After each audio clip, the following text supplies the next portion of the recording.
Well, good evening. Thank you all so much for coming. And if you're a regular here and you're worried that I'll be a regular fixture over there, I promise you it will just be a maximum, and I mean a maximum of once a year, okay? So, this evening, hopefully, we've been taken on a bit of a journey as we've sung the songs and listened to the readings and watched the videos on the screen.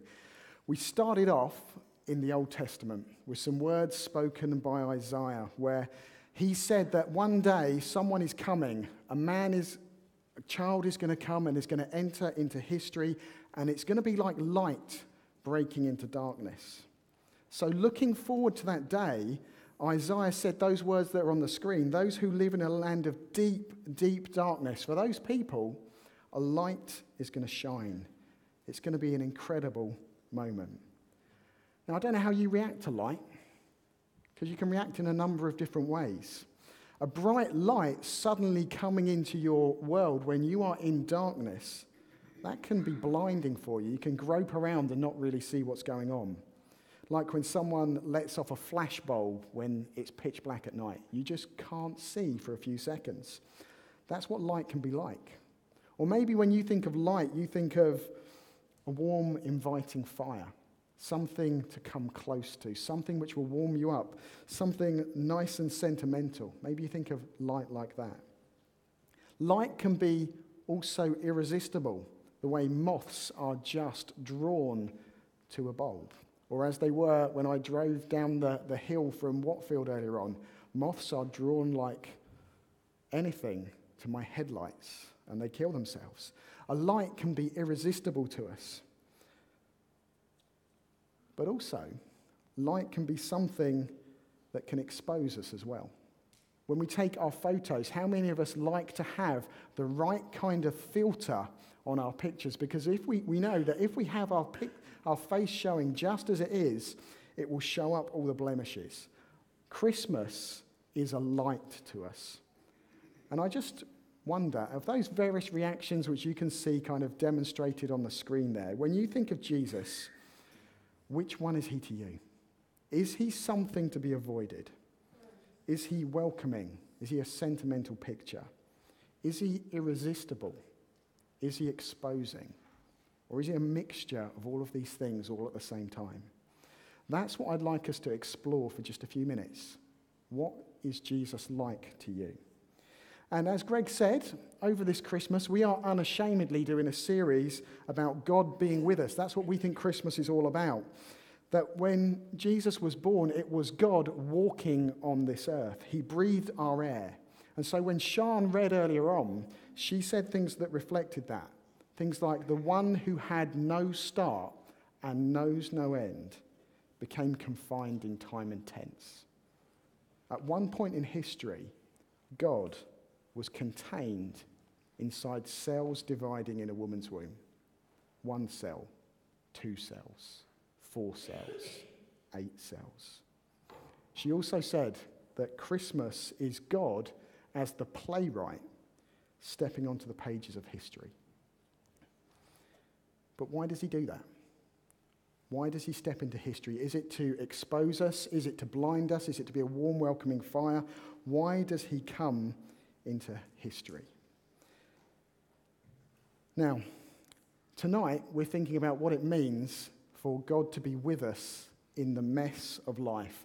And as a preacher, you're always looking for a contemporary illustration of what a mess could possibly be. Is there something in the news which when you look at it, you just think, that's a mess and I've got no idea how that's going to be sorted out? Well, I couldn't think of anything. And I promise you, the rest of the talk is a Brexit-free zone. Who's pleased about that? I know I am. That's a mess. But perhaps in one of the other videos we watched, there was evidence of deeper mess than just political squabbling. Perhaps some of the mess that we saw is something we've experienced in the last year. The figures which came up in Glenn's video, they're a few years out of date, but they probably still reflect reality.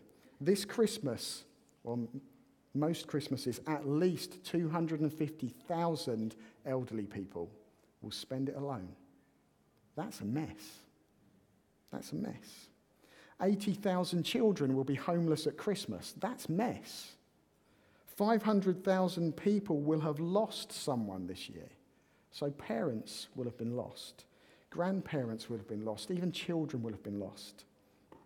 And when we start to then look at life and think about how life can become messy, it gets so much bigger as well. Mess can be loneliness, it can be guilt, it can be regret, it can be addiction, it can be failure. Mess can be unemployment. Mess can be being a workaholic. Mess can be having relationships which are just fractured all over the place. Mess can be anxiety. Mess can be obsession. And we hide our mess so well. Christmas says God becomes one of us and he steps into the mess. So whatever mess is in your life, Jesus gets it because the playwright has taken the stage. When Jesus is born, he's not born into a rich family, he's born into poverty. He knows what it's like to be poor. There's no announcement outside a palace that he's been born. He's in a stable and no one really knows he's there apart from a few shepherds. He's always surrounded by scandal as a child. All of the time the question would have been thrown at Mary, who's the dad? Who's the dad? Who's the dad? And kids can be unkind. He probably heard about that most of his childhood. If you feel like your life is a mess, Jesus gets it. God gets it. He understands you. Glenn, the Australian who was on the video who talked about moving to England and finding that summer had died, he was in the room next door to me when I was at Bible college. And he said something brilliant in his video which you might have missed. He said something like, when Jesus is born, it's God stooping down. It's God becoming small and becoming one of us. And I know what he would say about Jesus' life as well. Because sometimes preachers can give a really daft impression to us. We can say God stooped to become a baby, but then he grew up. Actually, Glenn would say, as Jesus grew up, he kept on stooping down. He kept getting lower, and I think he's right. So as Jesus grew up and he learned to speak, and he encountered more people and he interacted with them, every single time God is stooping down a little bit further. And just think of some of the ways that he stoops. To a man who was drowning in the sea, he reached out and grabbed him. To a woman who'd been brought before him because she'd been caught in the act of adultery and everyone was baying for her blood, he does whatever it takes to free her, and he gives her hope. To a child in death, he said, "Little girl, get up." And she did. He touched outcasts. He shared meals with the despised. He brought hope to desperate mothers. He gave strength to broken fathers. To a woman who was addicted to men but unable to find satisfaction, he gave her someone to believe in. He took confused religious people and showed them grace. And to a man who failed him over and over and over again, he gave him a chance, time and time and time again. And ultimately, in all of these different incidents, whilst he might not have said the exact words, what he was saying in his actions was this: trust me with your life, trust me with this, and follow me. Whatever darkness, whatever mess people were in, Jesus entered it, he stooped into it, and he pulled them out of it. So what's your mess tonight? What's your mess? Do you believe Jesus can pull you out of yours? What's your darkness? Can he be a light in it for you? He won't necessarily fix it immediately. He might not fix it at all. But Christmas says God comes to be with us in the mess. And to understand what that means in its entirety, in its most complete way, we have to go not to the manger, but to the cross. That's where we have to go. We have to go to the cross. So again, Sean read some words. Love embraced our fate when the playwright took the stage. Love embraced our fate when the playwright took the stage. Our fate, our deserved end, is what Jesus goes through on the cross. That's where we deserve to be. And that is his biggest stooping down. He can't get any lower than that. There, at the cross, is where you find the greatest blessings of Christmas. Because it's where the God who actually does run everything steps into history in its most complete way. He's got to hold humanity to account for the things we get wrong. He's got to hold us all to account for the things that we do to make a mess. He has to. So the things that have been done to you that were wrong, God says over them, they matter. They matter to him because you are important to him. That bit we like. We don't like the other side which says the things that you've done wrong, they matter too. They matter too. And as Jesus goes to the cross, he says, I'll pay. I'll be punished so you don't have to be. I'll be pierced for the things that you've got wrong. This is the depth that Jesus stoops to. That's where your biggest mess gets dealt with. And again about it, what does Jesus say? Trust me with this. Trust me and follow me. Jesus would say to you, your regret becomes my regret. Your failure becomes my failure. Your guilt becomes my guilt. Your punishment becomes my punishment. And he'd also say, and my perfection becomes your perfection. If we trust him and if we follow him. That is the story of Christmas. It's a nice story, isn't it? It's a nice story. But I think for some of us, we might think about that story, it's just too good to be true. It's too good to be true. Maybe some of us think in reality, God works by the Santa Claus method, that you have to be good to get on his list. If you're on his bad list, it's a world of trouble. You have to behave right to get things from God.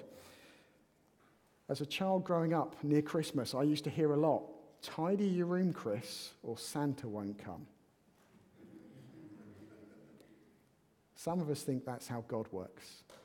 Tidy up, or you won't get any presents. That's not how Christianity works. It's much more like this story. There was an author in the last century called Dorothy Sayers, and she was one of the first women to graduate from Oxford. She wrote books.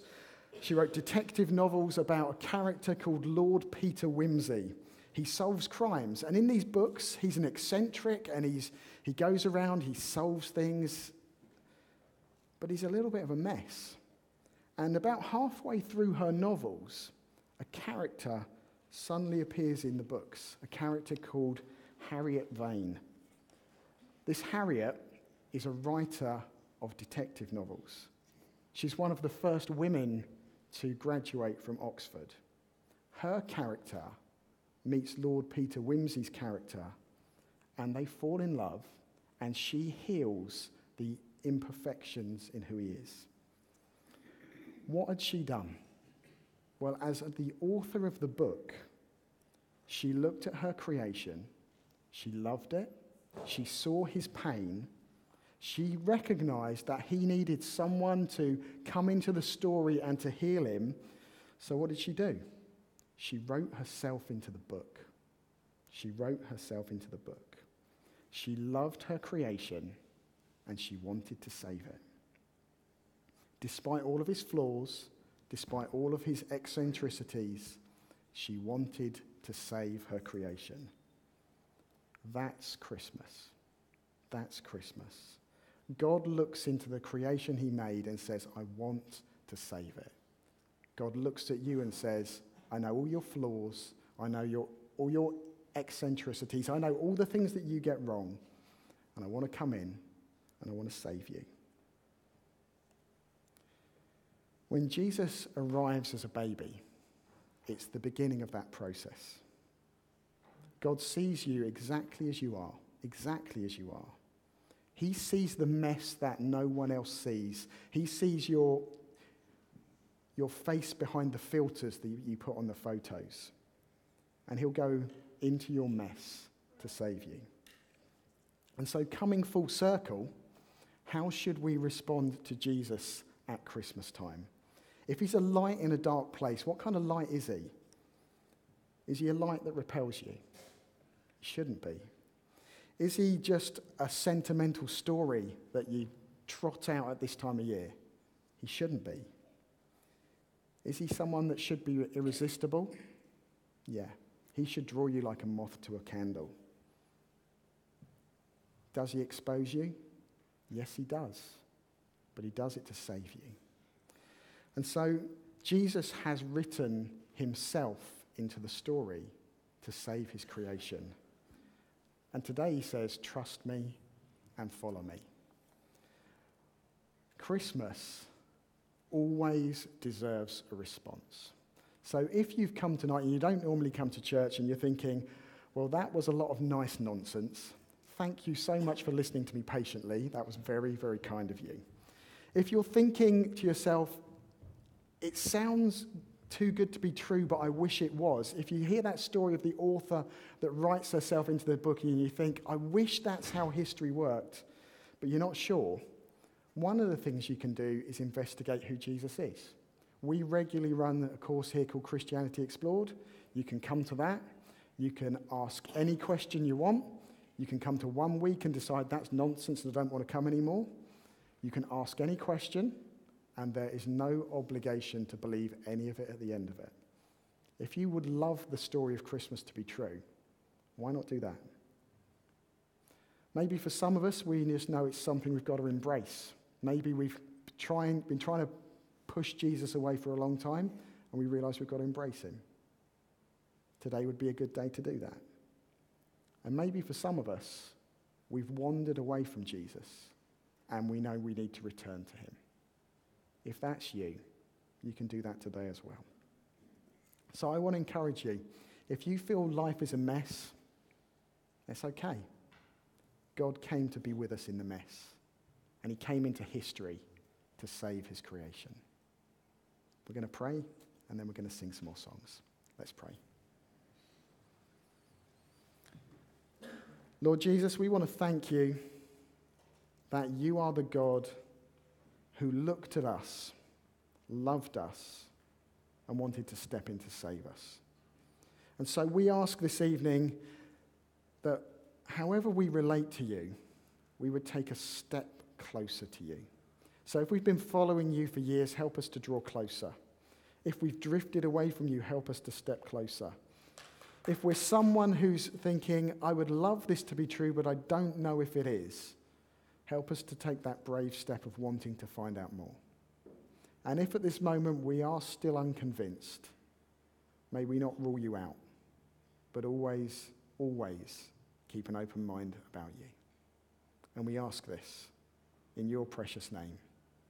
Amen.